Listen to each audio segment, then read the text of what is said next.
All right, now you're with me. Fingers back up. I pledge allegiance to my flag.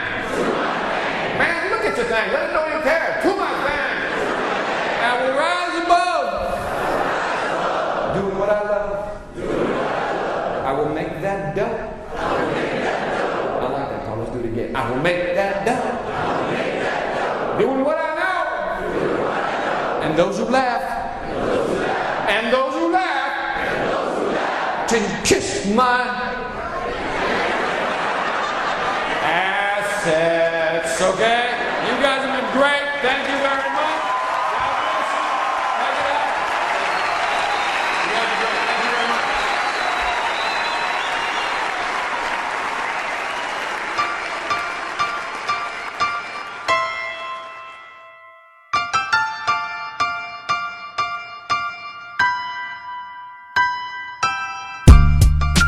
I first met Victor at a conference he was giving here in South Florida, where I live.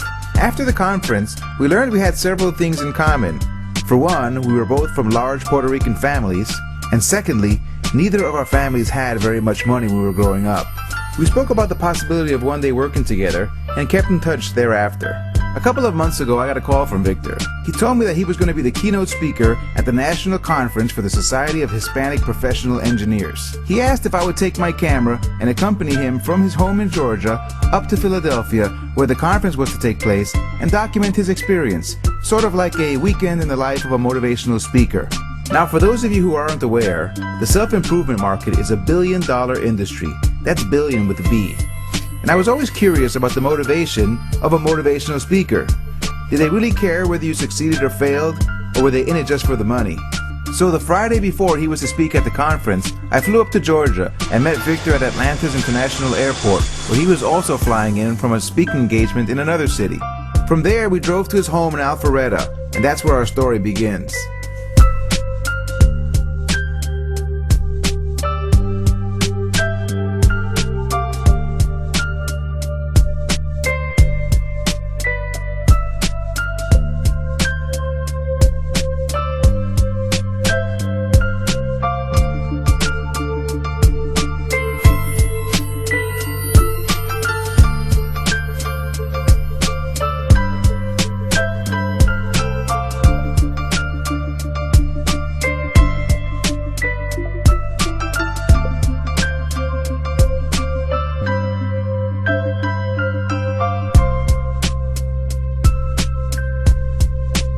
When he comes home, he likes to spend time alone and work in his office.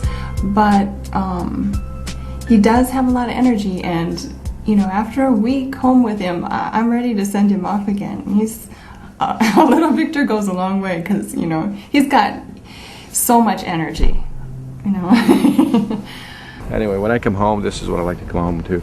It's a real quiet neighborhood, a far cry from what I'm used to. So if you'd asked me many years ago would I ever had something like that, I wouldn't have believed it. I guess it's good when he's home for a lot of time, but then he gets kind of annoying, and then he goes away and comes back. I would say since the kids were born, he's been traveling more than 50% of the time ever since then. So I'm used to that. There's not noise. It feels like there's a huge part missing because my mom's really low-key, my sister's really low-key, and I'm pretty low-key, but my dad's just sets off the balance from everyone else in the house. So it's a lot different having him in the house than when he's not here. When I'm done and I'm on the road, one of the things I don't want to do is really see anybody. That may sound surprising, but I don't really want to see anybody. I don't know, I think because you're plugged in so much, you're always talking to people, you're always hanging out with people, that when you get home, it's just you're done. He does like to be home, that's true. But he still is talking a lot. He's on the phone, or he's, like I said, bothering us. When we first moved to Georgia, I'm one of these guys that actually like to cut my own lawn. I like to trim my own hedges. That's kind of one of those mental things you do. It's kind of relaxing. So one day, car pulls up, beautiful BMW, and the man rolls down his window. Now, keep in mind that I have my baseball cap on, a t-shirt, some shorts, and some sandals. And the guy rolls up right there as I'm trimming the hedges, and he pulls down his window and says, "Hi." So what do I say? "Hi." Anyway, he says, "Do you know who lives here?"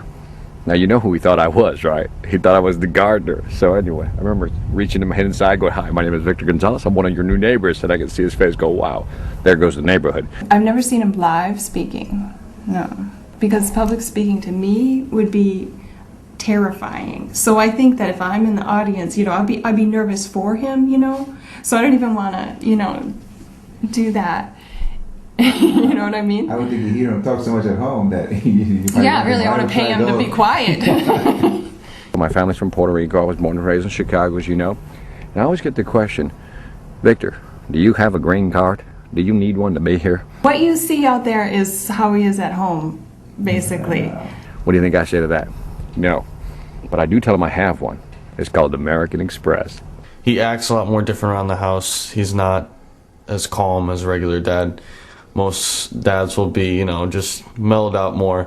He goes around the house singing, dancing. You know, you could see the motivational speaker in him, because a motivational speaker would not act as calm as most dads. You know, when I go to my friend's house, it's just not the same. He's not a normal dad, that's for sure. There's a reason I'm going through all these cards, because I want you to understand something. These are all the ideas that I think are good. My horse's voice, because again, I've been speaking for 2 weeks on the road. What do you expect?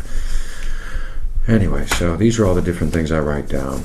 And so as I go through all this, you're probably saying, "Man, that's a lot of stuff. Are you going to speak about all this?" No. The sad thing is that all this is now, I take the best stuff here, put this to the side, and then I whittle it down to 5 cards. Well, now in this case, I'm down to 6 cards, right? So 1, 2, 3, 4, 5, 6. Now, knowing how I speak, because I talk a lot, now that I got 6 cards, I take the best from there. Phase 2 of the process, I now whittle it down to 1 card. This is a 45-minute keynote. You know, part of my success when it comes to speaking, as far as memorizing speeches so it comes across naturally, you often see a lot of speakers use notes. You know, if you use notes, you suck. As a speaker, you can't control how the crowd's going to react, but you can control how you perform. And a speaker is a solo job. It's one of those things where it's you. And there was a guy, his name is Larry Wingate. He said something important. He said, if you're nervous about speaking, you don't know your content. Because if you have to think about it, you don't know it. In my mind, during the night, I'll just think about the speech over and over again. And I'll be able to run on pure adrenaline from here to tomorrow night at 9 o'clock. After I finish the speech tomorrow, you will see me unplug the battery so hard that I will crash right after that. That's how I usually work, but that's how I do it, folks. I try to shoot for the 80-20 rule. 80% of my content has to be fresh. Something new, something exciting. And just go from there. But 20% I always keep in because you need it. It's related material. Like if it's a college market, you know, they always want to hear about my college experience. You know, you got to throw that in there because like any good speaker, what do you want to do? Relate to your audience. And when you're speaking to a bunch of college students, if they see you come across as a corporate guy or a business guy, they're not going to listen to you. They're just going to shut down on you and that's it. No more conversation. So what I try to do within the first couple of minutes is just kind of, I don't know, relate to them. So I pulled down the bingo card and I'm looking through this, looking at the different majors. And the first major I look at, it said civil engineering. I didn't know what that meant. I didn't want to be nice to people, so I said no. So second, it said, the second one was mechanical engineer. And I said, man, I don't want to fix cars either. Right? And then the third one I saw was aerospace engineers. And I said, who wants to go to outer space? Not me. Then I saw electrical engineering, and guess, and the light bulb went off, right? When I first started doing the high school and the college market, what I started doing was a standard speech, you know, start. Tell them what you're going to tell them, and then tell them what you just told them, your basic construction of a speech. And I wasn't having any fun, and I guess my audience wasn't having any fun because nobody was booking me again. And that's usually an indication. If you're not getting rebooked, you know, at least one time again, that's a problem. So if I'm not going to make any money, I might as well just have some fun doing this. And I started messing around and having fun with my audience, but still delivering some content. And it was a hit. And at that point, I got the first inkling that maybe I'd finally found my style. Now I need a volunteer. You right there. Bow tie man.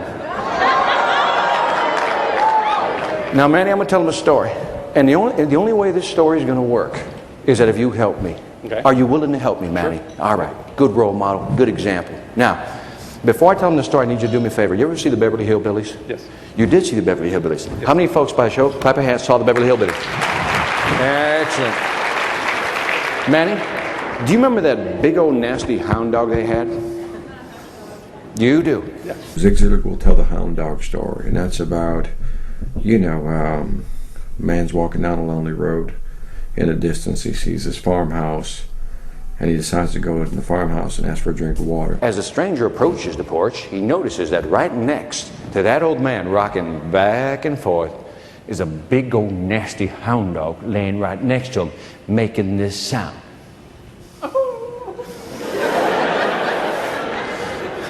Stranger asks the old man for a drink of water. Old man goes inside, gets a drink of water, comes back outside. Now, he's drinking water and they're having polite conversation, but in the background, all you hear is what? Finally, the stranger asks the old man, says, "Excuse me, sir, what's wrong with your dog?" The old man looks at the dog, looks back at the stranger, and with a straight face he says, "Son, my dog is laying on a tack." He doesn't know what to say. So they continue on with the polite conversation. But the pain is getting more excruciating, apparently.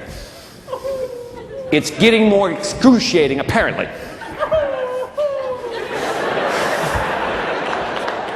So finally he says, "Excuse me, sir, but if your dog is laying on a tag and it hurts him that much, why doesn't he what? Get up." Old man responds and says, "Son, you just don't understand. The tack hurts the dog, but not enough to make him want to get up and do something about it, right?" You ever talk to people who all they do is what? Whine. Instead of doing something, what do? Whine. Instead of getting up and doing something, they what? The next time somebody whines, this is what I want you to hear. Has everybody got that? Give Manny a hand. You'll be great, Manny. All right. All right. This is it.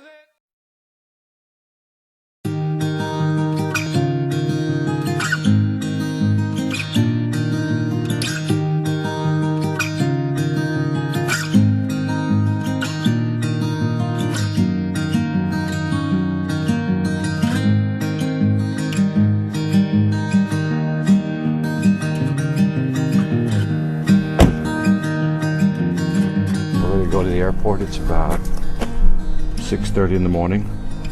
It's early, man, but here we go. Even though the event's later on tonight, why do I get up this early? Because flight delays, cancellations, I get paranoid about people. So I'm gonna do it early, man. This morning got up at 4 o'clock in the morning, reviewed the DVD, the actual clip from last year, which is actually pretty good to go through that, and actually see the video from last year, what I did, what worked and what didn't work.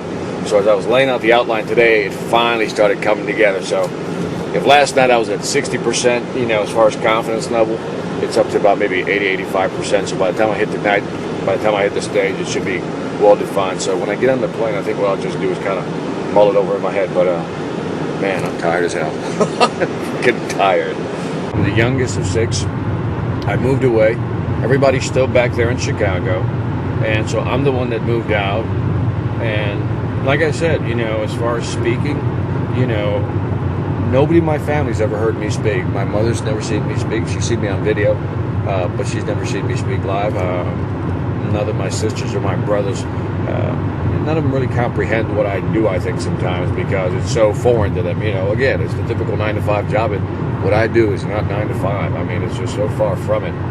In the 4th year of high school, I can honestly say, is when I finally came out of my shell, and and I really just enjoyed talking to people. I wasn't as I don't know, reserved or introverted anymore. I just started talking to people, started blabbing a lot, which probably set the stage for a speaking career. I think I enjoyed my last year of high school the best. Graduated 3rd in my class. Check it out, 3rd in my class. And I was feeling pretty good about that until I got to college. Then I realized what a high school education in the Chicago public school system was really worth. Not much. I got to college, man. Holy shit. One day I go to my first class, and it was filled to the brim. You ever see those classes that have 300 to 500 people in the room? I've never seen anything like it. And so I'm sitting there, and I'm looking at the instructor take the podium. The instructor comes, he takes the podium, and he begins writing stuff on the board. And I'm looking at this like a deer caught in a headlight, because I have no idea what he's writing. Now, have you ever been in a situation where you don't know what's going on? And you start looking around to see who else doesn't know what's going on, right? Because you're like, am I the only one, right? I had to drop all my classes in the first semester because I couldn't keep up. I mean, I was failing almost everything, because, I was competing with kids that came out of the suburbs, man. They came out of Catholic school, private schools, and I couldn't keep up. It's almost like you come from the neighborhood, you're like, yo, what up? And they're like, how you doing? Wham, right there, bam, we just encounter a difference in culture. And if it wasn't for a guy named Octavio Mateo, this guy represented an organization called SHIP, which is exactly the same group I'm going to speak to tonight. It's called the Society of Hispanic Professional Engineers. And Octavio was the director of the organization on campus. Octavio happened to be Puerto Rican. And in the freshman class, when I joined, I was the only what? Puerto Rican. So he's like, we can't lose him, I mean, we were strapped for cash, man. Around that time, my father decided to leave my mother.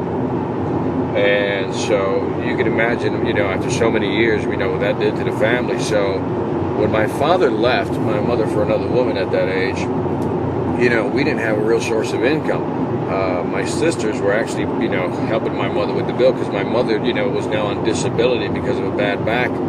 And so, we needed money, man. We needed money and we needed it bad. And so it was hard to go to school knowing that the family needed money, and here I am getting C's in college. And I told my mother, that's it. We're quitting. I'm done. And Octavio, a SHIP counselor, actually came into our neighborhood. Que atrevido. He actually came into our neighborhood. He had guts. He actually came into our neighborhood, went to my house, knocked on the door, and told my mother, your son, in so many words, had to what? Finish the race. And sure enough, my mother said, I don't know how we're going to do it. God will provide the what? Way. And I will light about 100 candles a day just to make this happen. If you know Puerto Rican families, you know what I'm talking about. And so I am here because one guy from SHIP named Octavio Mateo actually what? Went back, picked somebody up, and helped him along.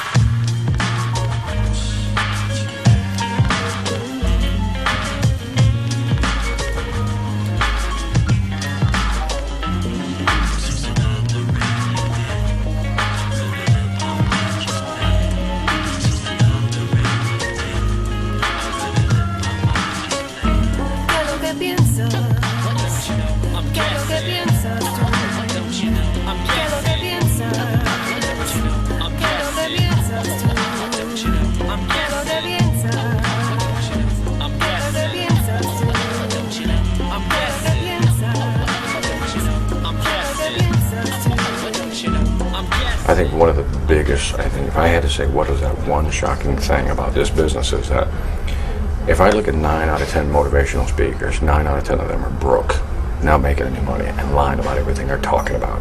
They're just juicing the people up, doing the whole, as we call it, you fake it till you make it, because they're faking it all the way, folks. They don't have a lot of money, and they're not doing a lot. And I'm always blown away by the fact that they want to give you advice on how successful you should be. So the next time a motivational speaker wants to speak to your organization, you know what you should do?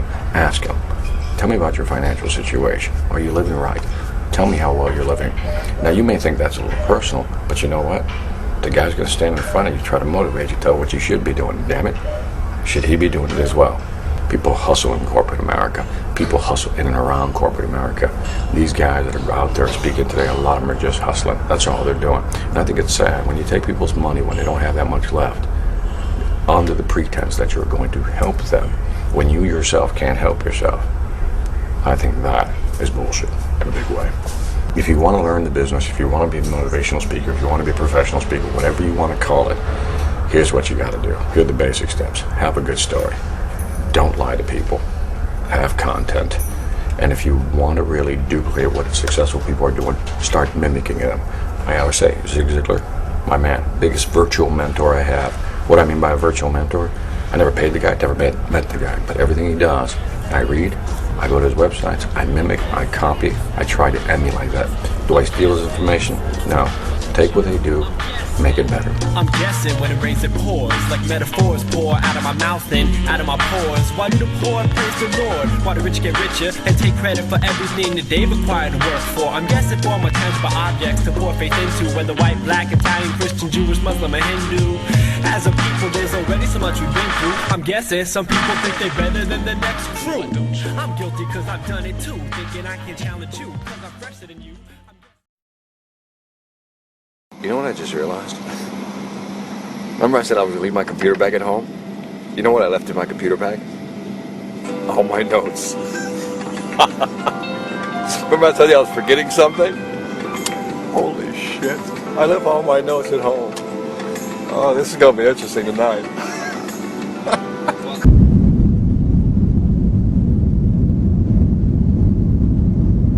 This is what happens when you forget your notes at home.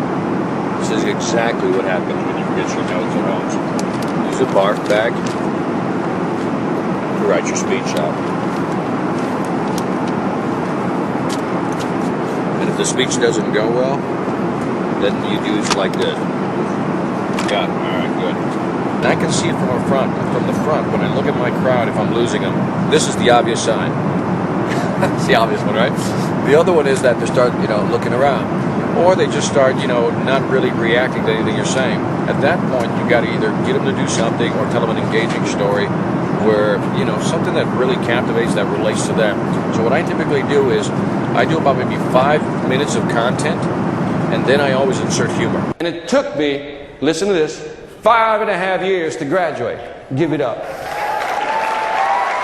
Thank you. Wait a minute.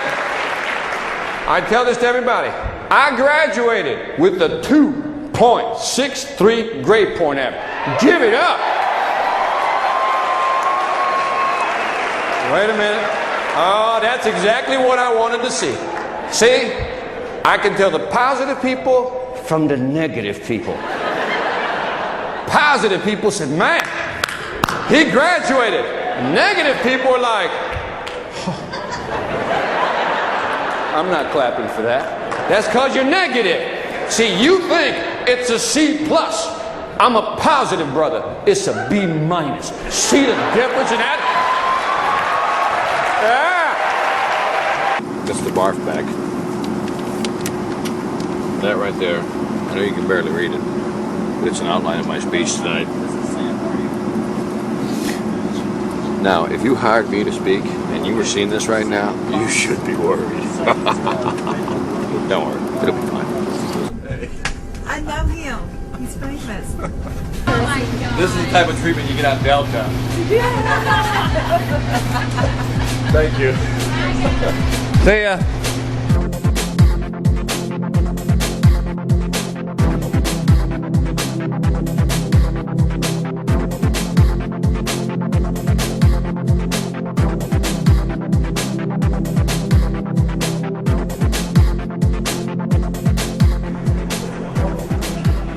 American Limo. Hey guys, which service is better?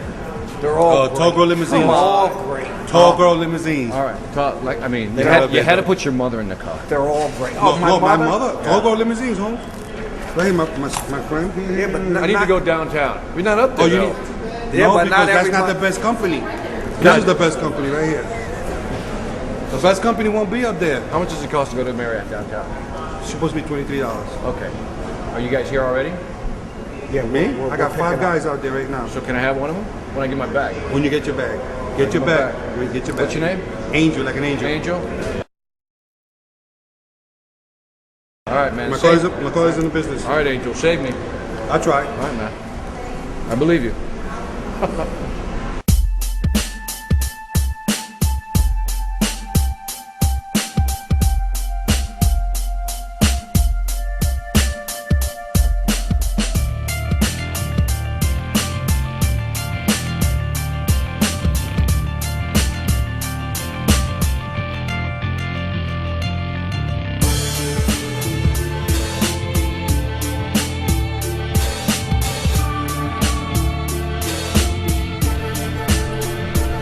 Which one, John? I'll tell you exactly what time it is. Hold on. James Kathleen, Richie got that. Hey. 1224 is Tom. Hispanic. And 240 is the other guy. He looks boricua to me.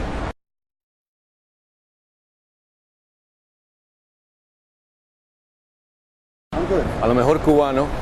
Okay? Jim's going to do the 1220. Dominicano. And your people, what's the driver's name that's bringing Tom? I'm going to go with Dominican. Tom, for one of the biggest limo companies. The real biggest limo company in Atlantic City. All right. There's only two of us. All right. Well, you're going to mira, you're going to drive the biggest Puerto Rican motivational speaker you ever drove, okay? Well, guess what I need? What? I need a movie. There you go. A 1 minute commercial. Talk to me about money. Okay, gentlemen, get ready for a Boricua experience. All right, man. Oh, are we getting you? You're driving us. You getting in my car. This is my personal car. Shit. Well, my name is Andrew Gilby. I've been in the limo business for 23 years. I've been a personal driver.